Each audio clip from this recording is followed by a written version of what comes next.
Dalian থেকে Beijing প্রায় 850 কিলোমিটারের পথ। ঘণ্টায় 300 কিলোমিটারেরও বেশি গতির হাই স্পিড ট্রেনে সেই পথেই বাংলাদেশের প্রধানমন্ত্রীকে বেইজিংয়ে নেয় চীন। ভাবুন তো, সকালবেলা ঢাকার কমলাপুর থেকে ট্রেনে উঠলেন, হাতে 1 কাপ চা, আর মাত্র 1 ঘন্টার মধ্যে পৌঁছে গেলেন চট্টগ্রামে। তারপর সেই একই ট্রেন এগিয়ে গেল মিয়ানমার পেরিয়ে সরাসরি চীনের ইউনান প্রদেশে।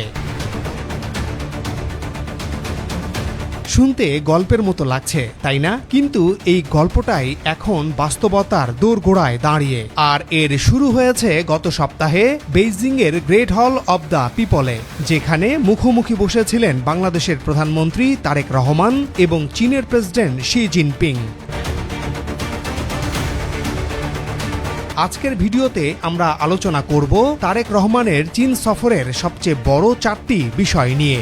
বাংলাদেশ মিয়ানমার চীন অর্থনৈতিক করিডোর, বুলেট ট্রেনের সম্ভাবনা, চীনের বিনিয়োগ নিয়ে সরকারের নতুন কৌশল, আর আমেরিকা থেকে চীন সবাই কেন করিডোর চায়। চলুন বিশ্লেষণ করা যাক। মিয়ানমার হয়ে চীন, বাংলাদেশকে যে প্রস্তাব দিল বেইজিং। বাংলাদেশ থেকে মিয়ানমার হয়ে চীন পর্যন্ত একটি অর্থনৈতিক করিডোর গড়ে তোলার প্রস্তাব দিয়েছে বেইজিং। এই করিডোরের লক্ষ্য হবে বাংলাদেশের অর্থনীতির পরিধি বাড়ানো, বাণিজ্য ও অর্থনৈতিক লেনদেন সম্প্রসারণ এবং বহুমুখী পরিবহন ব্যবস্থাকে আরও শক্তিশালী করা। এই করিডোর চীনের ইউনান প্রদেশের রাজধানী কুনমিং থেকে শুরু হয়ে মিয়ানমারের মান্দালয়ে পৌঁছাবে। সেখান থেকে একটি অংশ মিয়ানমারের ইয়াঙ্গুন এবং অন্য একটি অংশ রাখাইন রাজ্যের কিয়াকফিউ গভীর সমুদ্র বন্দর পর্যন্ত বিস্তৃত হবে। এই সংযোগটি পরে সড়ক ও রেলওয়ে নেটওয়ার্কের মাধ্যমে মিয়ানমারের রাখাইন থেকে বাংলাদেশের চট্টগ্রাম ও কক্সবাজার অঞ্চলের সাথে যুক্ত করার প্রস্তাব রয়েছে চীনের। করিডোরে বাংলাদেশ যুক্ত হলে মাত্র 24 ঘন্টায় ট্রাকে করে চীনে পণ্য পৌঁছানো সম্ভব হবে। এখন প্রশ্ন হলো, এই ধারণা কি একেবারেই নতুন? না, প্রায় 1.5 দশক আগে BCIM অর্থাৎ Bangladesh China India Myanmar economic corridor নামে একটি উদ্যোগ সামনে এসেছিল। তাতে ভারতও ছিল অংশীদার, কিন্তু চীনের বেল্ট অ্যান্ড রোড উদ্যোগ নিয়ে ভারতের ভূ রাজনৈতিক আপত্তি ও অনীহার কারণে পরবর্তীতে BCIM প্রকল্প স্থবির হয়ে পড়ে। এবার ভারতকে বাদ দিয়েই নতুন করে সামনে এসেছে প্রস্তাবটি। আর তাই ভারতীয় গণমাধ্যম তারেক রহমানের এই চীন সফরকে কেবল দ্বিপক্ষীয় সফর হিসেবে দেখেনি, বরং দক্ষিণ এশিয়ার কৌশলগত ভারসাম্যে সম্ভাব্য পরিবর্তনের ইঙ্গিত হিসেবে ব্যাখ্যা করেছে।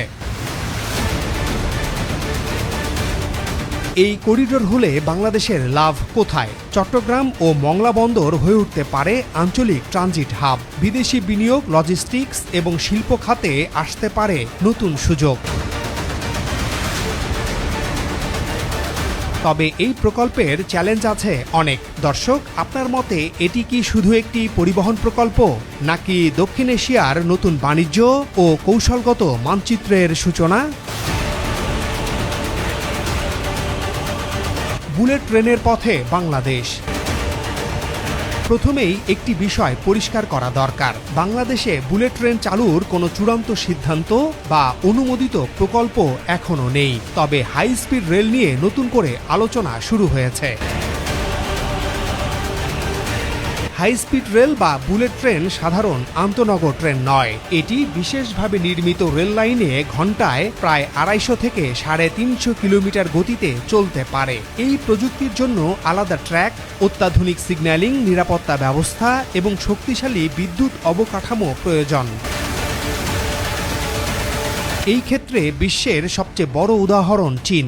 মাত্র 2 দশকে দেশটি বিশ্বের দীর্ঘতম হাই স্পিড রেল নেটওয়ার্ক গড়ে তুলেছে। বেইজিং, সাংহাই, গুয়াংজু কিংবা দালিয়ানের মতো শহরগুলো এখন কয়েক ঘন্টার দূরত্বে। দ্রুত যোগাযোগ শিল্প, পর্যটন, বিনিয়োগ এবং আঞ্চলিক অর্থনীতিকে নতুন গতি দিয়েছে।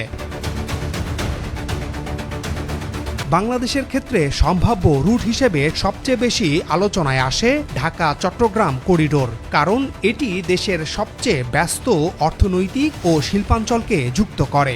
এছাড়া দীর্ঘমেয়াদে ঢাকা রাজশাহী, ঢাকা খুলনা কিংবা ঢাকা পঞ্চগড় রুট নিয়েও ধারণাগত আলোচনা রয়েছে, তবে এগুলোর কোনোটি এখনও বাস্তবায়ন পর্যায়ে পৌঁছায়নি।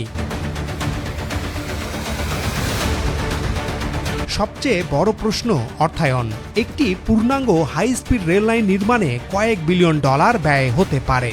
শুধু ট্রেন নয়, নতুন রেলপথ, সেতু, স্টেশন, বিদ্যুৎ ব্যবস্থা, জমি অধিগ্রহণ এবং রক্ষণাবেক্ষণের জন্য বিশাল বিনিয়োগ প্রয়োজন হবে। তাহলে লাভ কি? যদি যাত্রী চাহিদা, শিল্পায়ন এবং আঞ্চলিক বাণিজ্য যথেষ্ট বৃদ্ধি পায়, তবে সময় সাশ্রয়, উৎপাদনশীলতা এবং বিনিয়োগে ইতিবাচক প্রভাব পড়তে পারে। কিন্তু যদি যাত্রী ও আয়ের পরিমাণ প্রত্যাশার চেয়ে কম হয়, তাহলে এত বড় প্রকল্প রাষ্ট্রের জন্য দীর্ঘমেয়াদী আর্থিক চাপও তৈরি করতে পারে। দর্শক, বুলেট ট্রেন কি বাংলাদেশের জন্য প্রয়োজন? মন্তব্য লিখে জানান। ঋণ নয়, চীনের বিনিয়োগে জোর দিচ্ছে সরকার। সারা বিশ্বে যত উৎপাদন হয় তার 1/3 উৎপাদন হয় এখন চীনে, কিন্তু সেই কারখানাগুলোর একটি অংশ ধীরে ধীরে অন্য দেশে চলে যাচ্ছে। প্রশ্ন হলো, সেই নতুন গন্তব্যগুলোর তালিকায় কি বাংলাদেশও আছে? চীনের সাথে সম্পর্কে এবার একটি গুরুত্বপূর্ণ পরিবর্তন আনছে বাংলাদেশ। আগে ছিল ঋণ নিয়ে অবকাঠামো তৈরি, এবার জোর দেওয়া হচ্ছে সরাসরি বিদেশি বিনিয়োগে।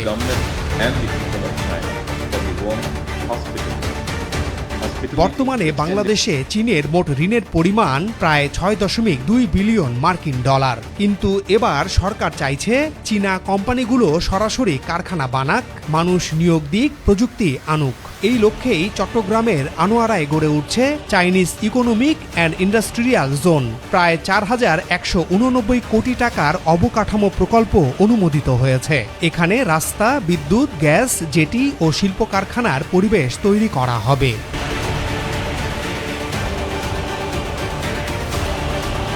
সম্প্রতি প্রধানমন্ত্রী তারেক রহমান চীনের ব্যবসায়ীদের 18 মাসের মধ্যে আনোয়ারায় প্রথম শিল্প কারখানা চালুর চ্যালেঞ্জ দিয়েছেন এবং তারা সেই চ্যালেঞ্জ গ্রহণও করেছেন। এদিকে মোংলা বন্দরের পাশে চীন 110 একর জমিতে অর্থনৈতিক অঞ্চল গড়ে তোলার চুক্তিও সম্পাদন করেছে।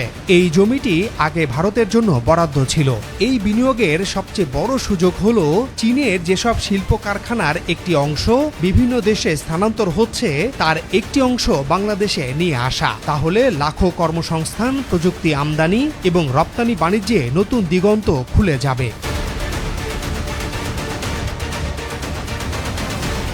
আমেরিকার পর চীন, সবাই কেন করিডোর চায়?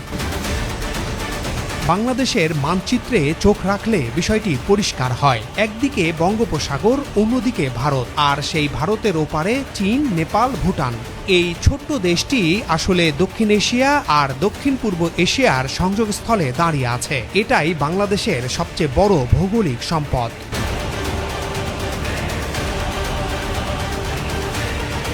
আমেরিকা চায় ইন্দো প্যাসিফিক কৌশলের অংশ হিসেবে বাংলাদেশকে নিজের বলয়ে রাখতে। মিয়ানমারের রাখাইনে সাহায্য পৌঁছানোর নামে মানবিক করিডোর চায় আমেরিকা, আর চীন চায় বঙ্গোপসাগর পর্যন্ত স্থলপথ, কারণ সমুদ্রপথে ভারত বাধা দিতে পারে।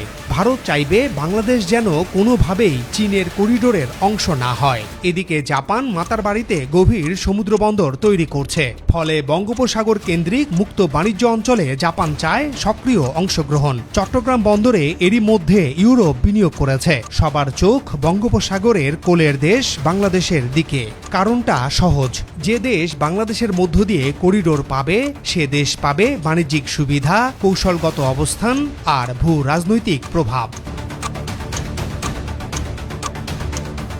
প্রশ্ন হলো, বাংলাদেশ কি ভূ রাজনৈতিক দাবার বোর্ড হবে, নাকি সমুদ্রকে সুযোগ হিসেবে ব্যবহার করে বাংলাদেশের অর্থনৈতিক ও ভূ রাজনৈতিক গুরুত্বকে অন্য উচ্চতায় নিয়ে যাবে? তারেক রহমানের চীন সফর ছিল 4 দিনের, কিন্তু এর প্রভাব হতে পারে দশকের। মিয়ানমার চীন বাংলাদেশ করিডোর, বুলেট ট্রেনের স্বপ্ন আর চীনা বিনিয়োগের নতুন ঢেউ, এই 3টি বিষয় মিলিয়ে বাংলাদেশের সামনে একটি বড় সুযোগের দরজা খুলছে। কিন্তু মনে রাখতে হবে, সুযোগ আর বাস্তবতার মাঝে থাকে কঠিন পরিশ্রম, সঠিক পরিকল্পনা আর স্বচ্ছ সিদ্ধান্ত। করিডোর হলেই উন্নতি হবে না। যদি মিয়ানমারে যুদ্ধ থামে, যদি চুক্তি হয় সমতার ভিত্তিতে, যদি দেশের মানুষের কর্মসংস্থান নিশ্চিত হয়, তাহলেই এই সমস্ত উদ্যোগের সফল মিলবে। দর্শক, আমেরিকার পর এবার চীনও করিডোর চাইল। কমেন্টে জানান, আপনি কি মনে করেন এই করিডোর বাংলাদেশের জন্য সুযোগ নাকি ফাঁদ? ভালো থাকুন।